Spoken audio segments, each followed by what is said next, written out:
Hey, salut! Aujourd'hui, j'avais envie de parler des avantages et des inconvénients d'acheter un PC assemblé soi-même, pièce par pièce, ou monté par une marque achetée en un bloc. On va voir ensemble les avantages de l'un et les inconvénients de l'autre, et inversement. Et pourquoi il est préférable de choisir l'un plutôt que l'autre. Mais pour cela, vous allez être aidé par... Non, sûrement pas, non. Par moi. Ouais, générique.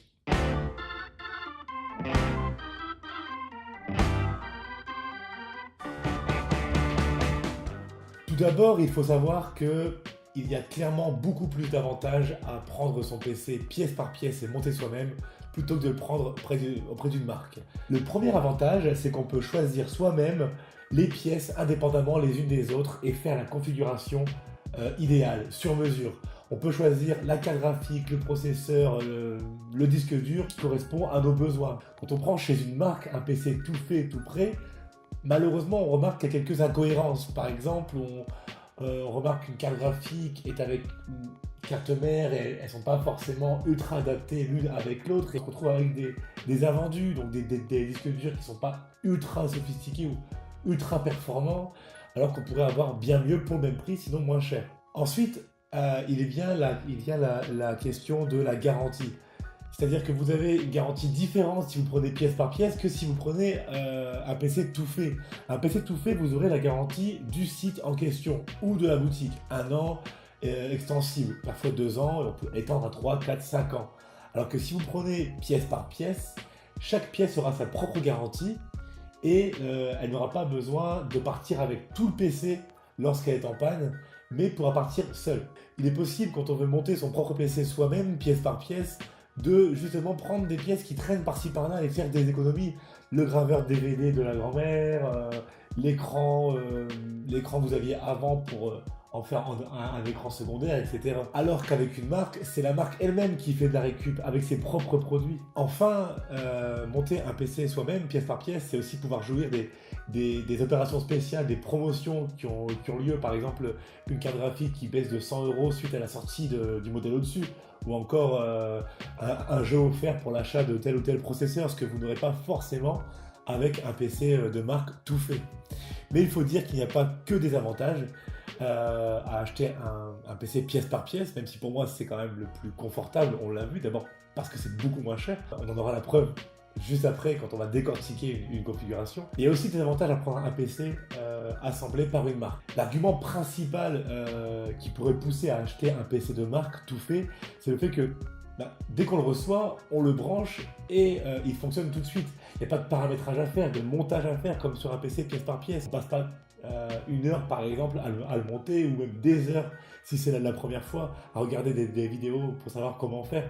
Et on a la garantie quasi parfaite qui va fonctionner tout de suite, puisque normalement ça a été testé juste avant d'être envoyé. Il y a cette simplicité qui pousse, je pense, les gens qui ne s'y connaissent pas forcément énormément à prendre un PC de marque. Et ça peut se comprendre. Si un PC monté par vous-même est en panne, il faut d'abord trouver où est la panne, à cause de quelle pièce, ensuite changer la pièce, on n'est même pas sûr que ça vient vraiment de là.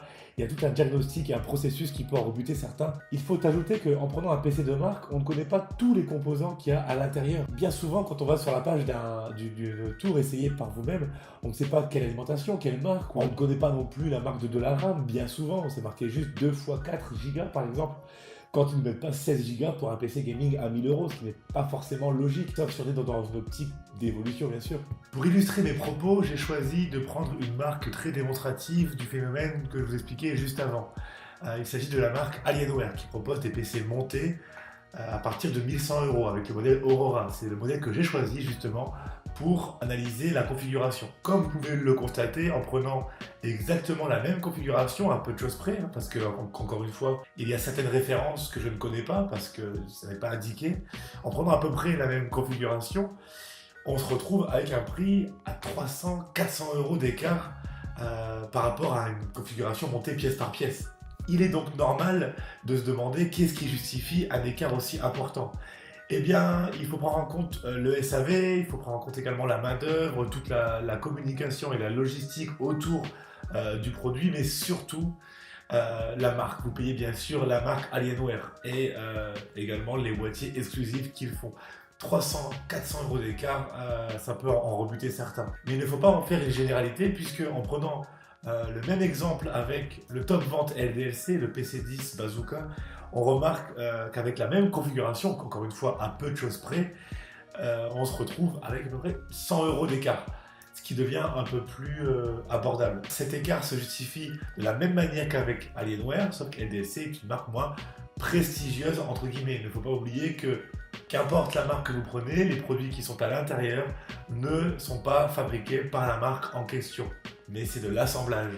Finalement, l'écart s'amincit d'année en année et le consommateur se retrouve avec un choix plus souple entre le montage pièce par pièce et le montage fait par une marque. Et même si parfois il y a 100 euros d'écart entre le PC monté par vous-même et le PC monté par une marque, il n'empêche que les inconvénients qu'on a vus en début de vidéo restent encore valables même avec cet écart un peu moins important.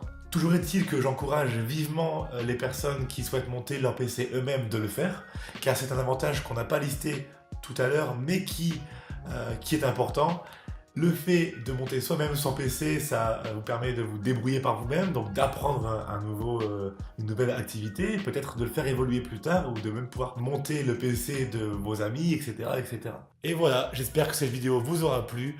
Malheureusement, j'ai dû synthétiser au maximum, j'ai pas pu développer encore plus, sinon la vidéo serait bien trop longue, mais croyez-moi, ça m'aurait beaucoup plu. C'est pourquoi je vous propose de continuer le débat en commentaire, si vous avez des remarques à faire ou peut-être des précisions à demander quant à ce que j'ai expliqué, puisqu'il y a des choses que j'ai pas pu approfondir.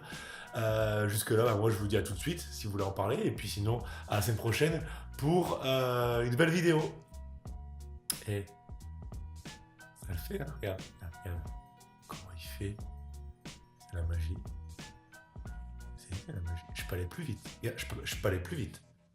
Regarde, hop, hop, hop, hop, hop, hop, hop, hop, hop. Eh, sans les mains. Voilà.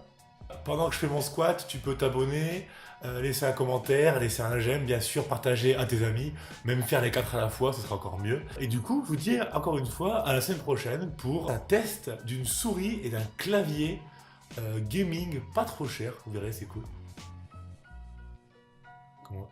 Comment ça va? Il te vomir un peu? Non, si.